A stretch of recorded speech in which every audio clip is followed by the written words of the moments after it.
President Trump speaking out about the Jacob Blake case, something people have wanted him to say. I don't think what he said is what they were hoping he would say. Oh my God, we can say definitively this is not what people were. This is just unbelievable he would make a comparison the way he did.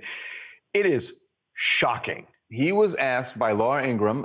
He sat down with Laura Ingraham on Fox News, and she asked him about the case. This is what he had to say about the officers, about the officer who fired 7 times. His explanation for why the officer would do this is Shocking. Trumpian. The police are under siege because of things. They can do 10,000 great acts, which is what they do, and one bad apple or a choker.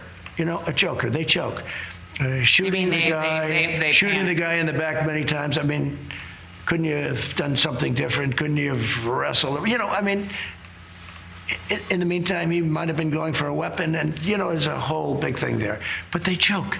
Just like in a golf tournament, they miss a 3-foot. You're not comparing it to golf because, of course, that's what the media. I'm saying people choke. People panic. Choke. Yeah. And people are bad people. Yeah, both. People are bad people. What is he saying? Well, you know, here's the thing. First of all, compare the shooting of a man who is now paralyzed from the waist down to a bad putt is outrageous, number one. Number two, I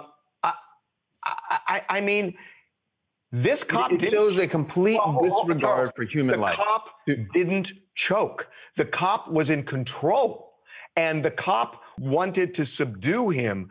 I don't think you call that a choke. Look, the president continually gets himself in trouble when he shoots off the cuff, when he doesn't have something prepared and he just goes off on these tangents. And a lot of times he says things that are offensive. I think, one, the analogy doesn't even make sense.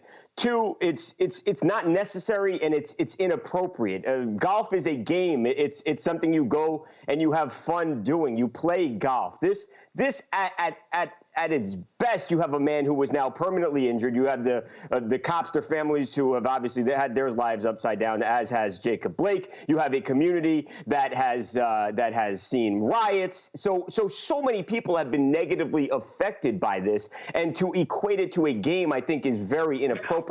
I'm sorry, but because he doesn't have prepared remarks, I want somebody in that office who doesn't need prepared remarks, but who has a thought process that is appropriate for the moment. And, you know, he's criticized Biden for, you know, saying things that he shouldn't say, but this is the president. And he is looking at this video. Honestly, when he said, you know, he could have done other things, he could have yanked him out and all.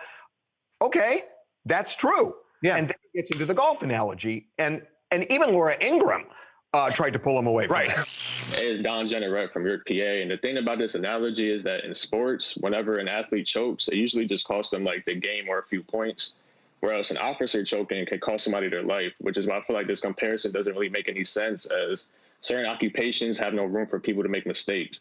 Like, we're not talking about golf balls. We're talking about actual human beings whose lives are in the hands of these police officers who abuse their power and or aren't properly trained well enough to de-escalate situations before they turn deadly. So, I don't think a cop freezing during a life or death encounter is on the same level as, like, missing a golf shot, you know? Well put. It obviously isn't. It just...